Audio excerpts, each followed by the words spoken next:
Olá, meu querido amigo, minha querida amiga, meu irmão, minha irmã. Como vocês passaram essa semana? É um prazer novamente nos encontrarmos no estudo semanal da lição da Escola Sabatina da Igreja Central de Perus. Seja muito bem-vindo, seja muito bem-vinda. E eu peço, em nome de Jesus, que você esteja recebendo a bênção que você tanto precisa. Estamos aí quase nos encaminhando aí já para os finalmente da lição desse trimestre, que tem sido uma bênção, eu espero que tenha sido uma bênção para você, muitos aprendizados, falando da graça salvadora de Jesus, do seu amor, assim como outras lições anteriormente também. Hoje, especificamente, nós vamos falar de um tema muito legal, tá?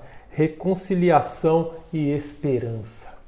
Mas antes de nós abrirmos a palavra de Deus, antes de nós começarmos aí a recapitulação da lição, eu peço que você curve a sua fronte, feche seus olhos e vamos orar. Obrigado, querido Deus, pela semana que nos deste de vida, de saúde, de carinho, de cuidado, de provisão, alimento, a nossa saúde, o nosso meio de ganhar os recursos, trabalho, enfim, agasalho. São tantas bênçãos, tantas.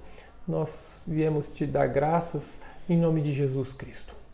E também no nome de Jesus Cristo, nosso irmão mais velho, viemos te pedir a iluminação, o poder do Espírito Santo para o estudo que nós vamos fazer agora, que estejamos aprendendo do Senhor, que o Senhor, como nosso professor, nos dirija, nos conduza e que nós estejamos compreendendo pontos que, quando nós estudamos durante a semana, não conseguimos entender muito bem.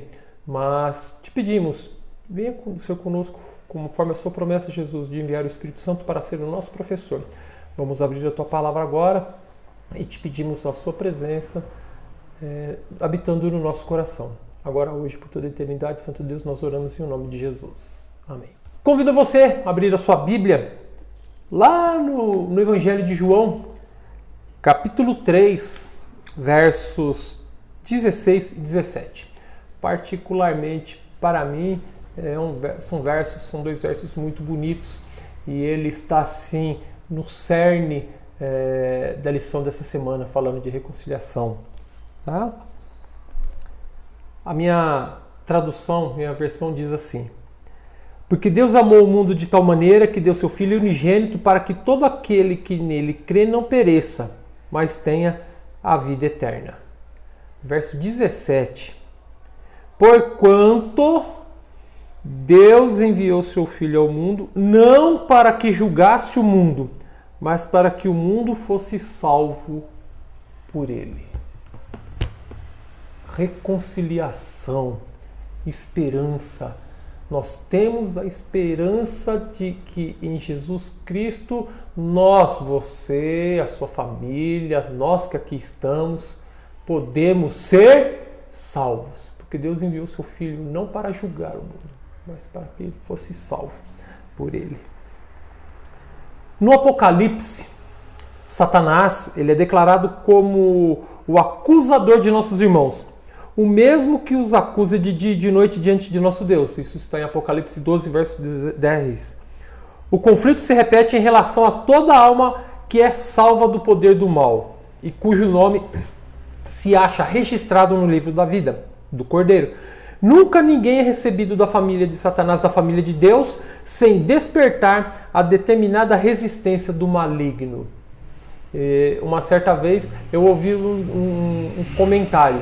Meu amigo, minha amiga, o pregador falando, se você está seguindo a Deus, se você está se esforçando para seguir a Deus e você não está tendo prova nenhuma, tem alguma coisa errada. Tem alguma coisa errada, porque se você não está tendo prova, está tudo correndo às mil maravilhas, você tem que orar. Aí eu fiquei... Como assim? Se eu estou seguindo a Deus, se eu estou servindo a Deus, eu não tenho prova, eu tenho que me preocupar? Sim, Satanás, ele não dá de mão beijada aquilo que ele acha que é dele. Então, problemas, lutas, dificuldades vão ter para o quê? Para aprimorar o nosso caráter, para que a cada dia mais nós possamos nos tornar mais semelhantes a Cristo. E quando assim nós nos tornarmos mais semelhantes a Ele, mais nós estaremos refletindo a sua imagem, tá? Para que quando Ele voltar, já sendo a sua imagem e semelhança no caráter, seremos transformados. E essa transformação vai mudar todo o nosso ser. E aí o nosso caráter, que já é semelhante de Cristo, ele vai se firmar. E aí nós vamos ser recebidos no céu, encontrar o nosso Senhor Jesus, que virá para nos resgatar desse mundo mau. Não é? Satanás, ele sabe que os que buscam sinceramente de Deus o perdão e a graça alcançarão essas coisas. Ele sabe que todos aqueles que buscam sinceramente o perdão de Jesus, a graça de Jesus, ele sabe que aqueles que buscarem vão encontrar, vão alcançar. Por isso, apresenta perante elas, as pessoas, né, os seus pecados, a fim de as desanimar. Por incontáveis armadilhas, as mais sutis e as mais cruéis, empenha-se em conseguir a condenação delas. O ser humano não consegue por si mesmo defender-se dessas acusações, mas Jesus, nosso advogado, apresenta uma súplica eficaz em favor de todos os que, mediante arrependimento e fé, a Ele confiaram a guarda de sua alma. Ou seja, você e eu, nós não temos força, nós não temos poder nenhum para vencer a tentação, vencer as nossas más tendências. Mas você e eu podemos ser, sim, vitoriosos na vitória de Jesus Cristo. Ele nos dá o poder para nós vencermos a tentação. Mas para que isso aconteça, eu preciso correr para Ele. O Salmos 46, verso 1 fala que Deus é nosso refúgio e fortaleza, socorro bem presente na tribulação. Então, portanto, não temeremos. Continua o verso 2. Mas para que isso aconteça, nós temos que fazer de Deus nosso refúgio, nossa fortaleza. E na hora da dificuldade, na hora da provação, na hora da tentação, nós temos que ter aquele sinal de alerta. Opa, deixa eu correr para Jesus, porque se eu ficar aqui mesmo pelas minhas próprias forças, eu não vou conseguir. Sua perfeita obediência à lei de Deus, mesmo até a morte de cruz, falando sobre Jesus, conferiu-lhe todo o poder no céu e na terra. Jesus pleiteia de seu Pai misericórdia e reconciliação para nós, seres humanos culpados. Ninguém que com penitência e fé reclamou a sua proteção, Cristo permitirá que passe para o poder do inimigo. Então, Jesus fala: todo aquele que vier a mim, de maneira nenhuma eu o lançarei fora. E todo aquele que vai até Jesus, ele de maneira alguma vai deixar que Satanás o arrebate, o leve para si. Por meio de Cristo, são providas ao ser humano tanto a restauração quanto a reconciliação. Agora eu vou falar para os casados. Não é? Em algum momento do seu matrimônio, não sei quantos anos de matrimônio você tem, eu, pela graça e misericórdia de Jesus, estarei completando 22 anos esse ano. Você em algum momento já ficou brigado com seu marido ou com a sua esposa? Já houve algum desentendimento? Se sim, por quanto tempo vocês ficaram sem se falar?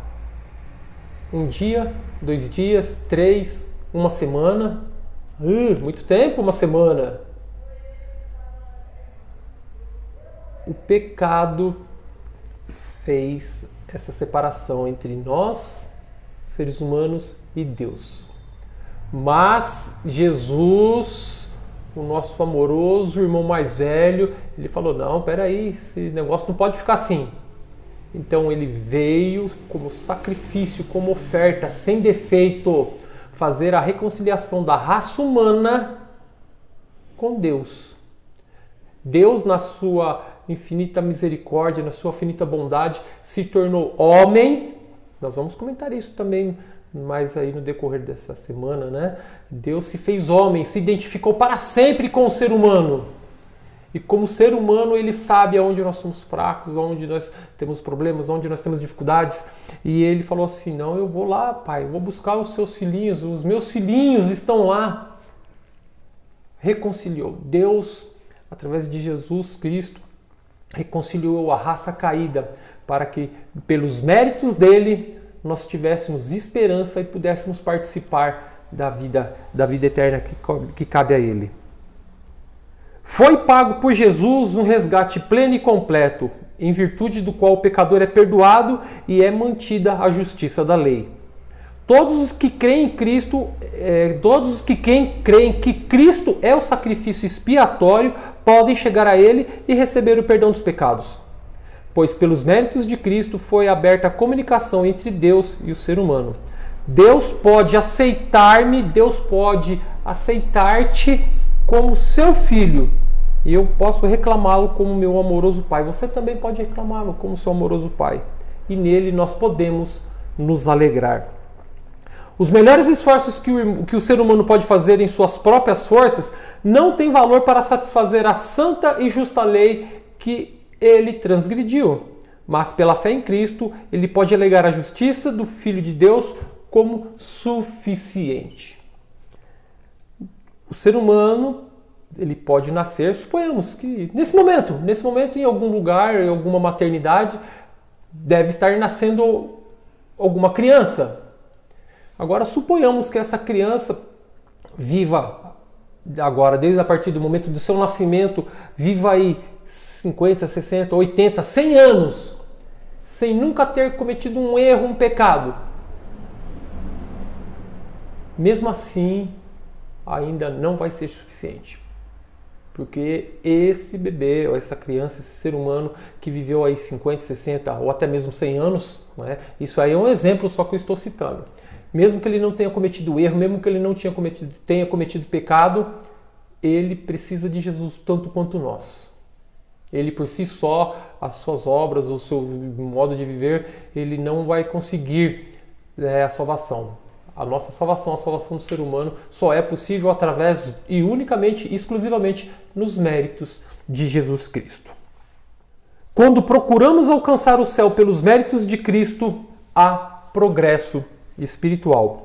Olhando para Jesus, autor e consumador da nossa fé, podemos prosseguir de força em força, de vitória em vitória, pois, por meio de Jesus, a graça de Deus operou a nossa salvação de maneira completa. Segunda-feira, se permanecer na fé, Deus quer que confiemos nele e desfrutemos sua bondade.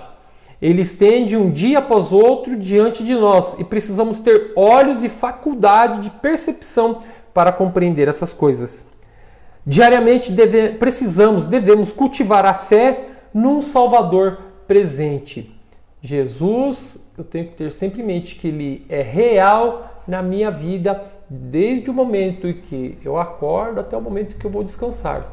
Ter a certeza também de que ele é real no momento que eu estiver ali, descansando, de que ele vai me suster e vai me despertar, tá? A vida que agora vivemos deve ser pela fé no Filho de Deus. A vida do cristão é uma estranha mescla de tristezas e alegrias, de decepções e esperança, de temores e confiança. Mas ele sentirá grande insatisfação consigo mesmo ao examinar seu coração, tão profundamente agitado, varrido por paixões que parecem incontroláveis. Seguem-se o remorso, a tristeza, o arrependimento e então a paz e as alegrias ocultas e tranquilas. Pois à medida que sua fé se apega às promessas reveladas na palavra de Deus, ele sabe que possui o amor perdoador de um Salvador longânimo. Tá? Todas as vezes quando nós vamos a Deus com fé em Jesus Cristo, pelos seus méritos, confessamos os nossos pecados, transgressões e iniquidades, nos arrependemos dos nossos maus caminhos, nos convertemos a Jesus, ele é fiel e justo para nos perdoar os pecados e nos purificar de toda injustiça. E assim a justiça de Cristo é outorgada a nós, ele nos veste com seu manto de justiça, e aí Jesus pleiteia ao Pai, mostra suas mãos, foi por aquele filho ali, que foi por ele que eu morri, aqui está a marca. Ele suplicou, clamou pelo meu perdão. Meu sangue está sobre ele e agora eu o visto com meu manto de justiça.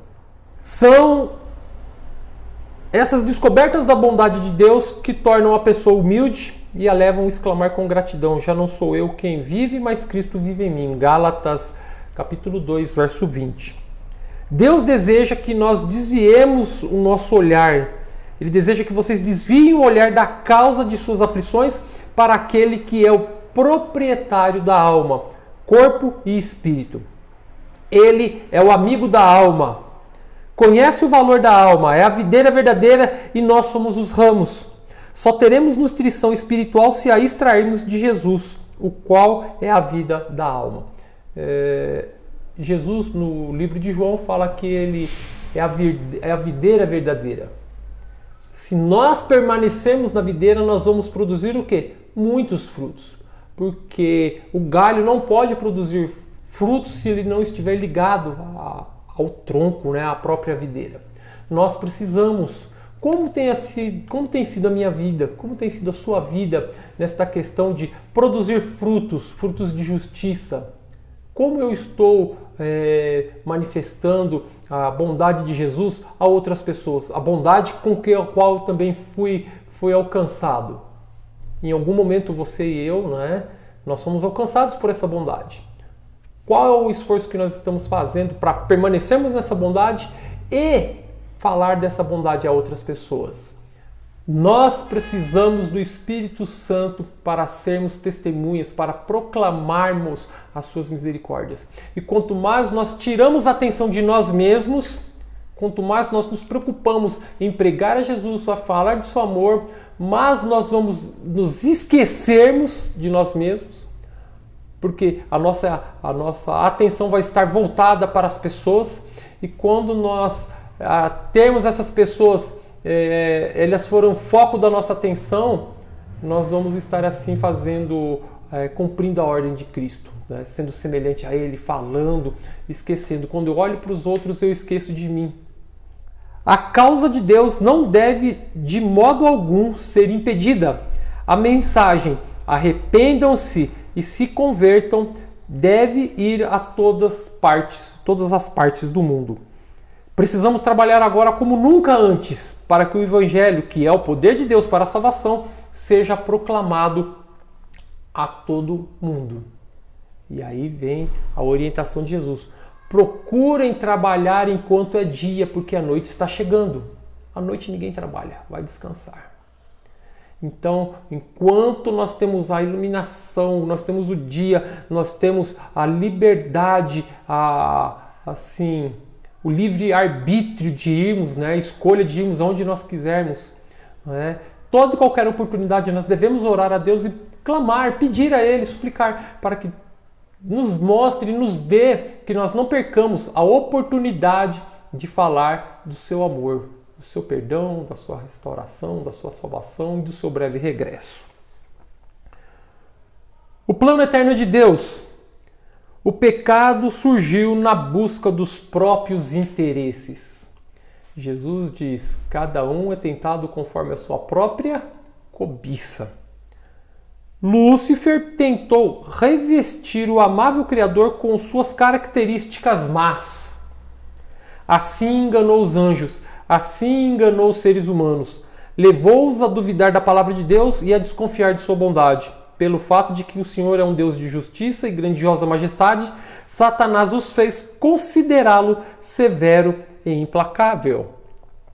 Eu me lembro que quando eu era pequeno, acho que eu até comentei aqui alguns episódios atrás, né, que quando eu era pequeno eu não podia fazer uma determinada coisa, talvez você deva ter passado por isso, que as pessoas mais velhas falavam assim: olha, se você fizer isso, Deus castiga.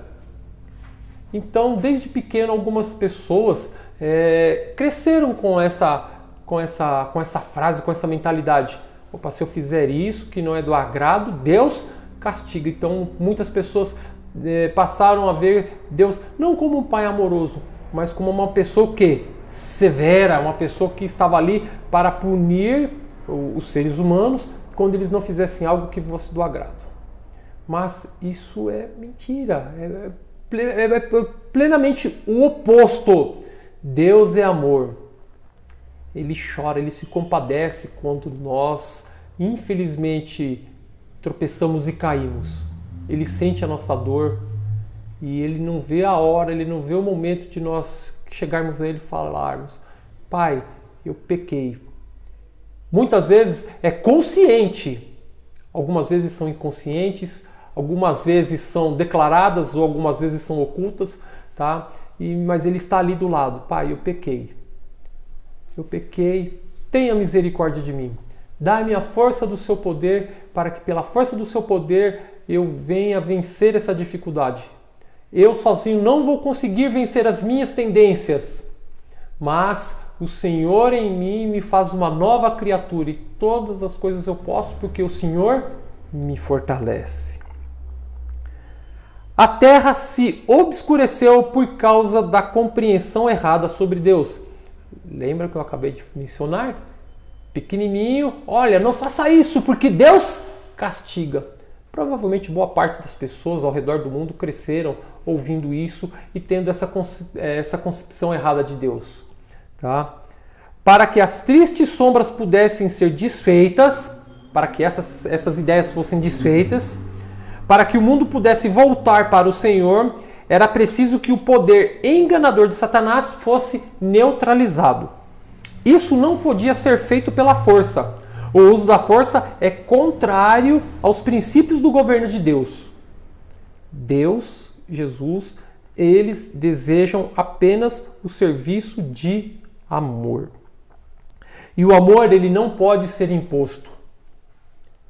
Não pode ser conquistado pela força ou autoridade. Só o amor desperta o amor. Conhecer a Deus e amá-lo, conhecer a Deus e amá-lo. Seu caráter deve ser manifestado em contraste com o de Satanás. Essa obra poderia ser realizada unicamente por um ser em todo o universo. Somente aquele que conhecia a altura, a profundidade do amor de Deus podia torná-lo conhecido.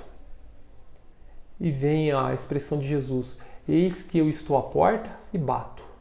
Se alguém ouvir a minha voz e abrir a porta... Opa, peraí. A pessoa tem que abrir a porta e convidar Jesus. Ao contrário de Satanás, né? Satanás nós podemos considerar assim como um invasor. Ele não bate na porta. Ele arromba a porta, ele invade. Mas Jesus não. Ele está batendo, manso, suave, tranquilo. E cabe a nós ouvirmos, né, dar espaço para ouvir a batida de Jesus. Irmos lá, abrir a porta do nosso coração e convidá-lo para entrar. Tá? O serviço a Deus é um serviço amoroso, não é um serviço imposto. Jesus fala nas epístolas de João: olha, os meus mandamentos, eles não são penosos. Meus mandamentos é uma demonstração do meu caráter. Ele fala sobre o que eu sou, o que eu penso. Tá? A lei de Deus é uma demonstração clara do seu amor pelo ser humano e por todo o universo. Desde que Cristo veio habitar entre nós, sabemos que Deus conhece nossas provações e se compadece de nossas dores. Todo filho e filha de Adão pode compreender que nosso Criador é amigo dos pecadores. Olha que maravilha, olha que bênção de saber que o Deus Todo-Poderoso do universo, Criador de todo o universo, né, ele nos tem em grande estima. Quarta-feira, o mistério de Deus é revelado. O resultado do grande plano da redenção será reconciliar o mundo com Deus de maneira completa. Tudo o que foi perdido pelo pecado será restaurado. Eu comento no colégio onde eu trabalho, né, com os alunos do 6º ano e falo para eles assim: quantos metros você acha que Adão tinha? E aí eles começam, 2, 3, e eles falam várias alturas, né? Aí eu falo assim, olha, diz alguns relatos que Adão ele estava ali aproximadamente perto dos 4 metros de altura. E Eva era um pouquinho, a coisinha menor. A cabeça de Eva passava um pouquinho dos ombros dele. Tá? Como assim, professor? Ele era muito alto. Ele conseguia... Qual é a coisa que você consegue enxergar mais longe? E ainda eu faço referência, né? Eu tenho que usar um reforço aqui, né? Porque a idade vai chegando e nós vamos perdendo o pouco de visão. E as crianças falam assim... Ah, professor, eu consigo enxergar 100 metros, 200 metros, enfim, eu consigo enxergar alguns metros tranquilo. E eu falo para eles assim, Adão conseguia enxergar uma estrela, um planeta a milhares de quilômetros sem precisar de óculos. É sério, eles ficam todos encantados, né? E eu falo, quando Jesus voltar, todos nós que aceitarmos Jesus como Salvador pessoal de nossa vida, nós seremos transformados. Aí assim, um dia, quando nós estivermos lá na Cidade Santa e depois estivermos na Terra renovada, nós vamos fazer o quê?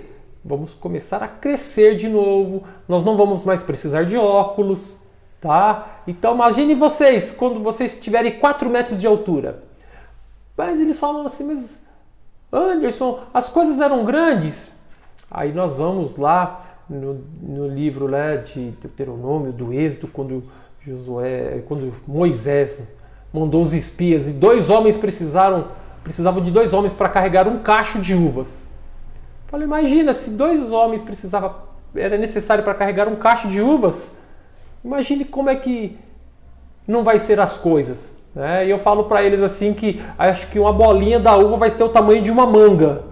Eles começam a dar risadas, mas vai ser sim. Você e eu vamos ter a mente perfeita, a visão perfeita, a estatura perfeita. Seremos aí verdadeiramente, aí fisicamente, mentalmente e principalmente espiritualmente, a imagem e semelhança do nosso Deus, do nosso Senhor Jesus Cristo.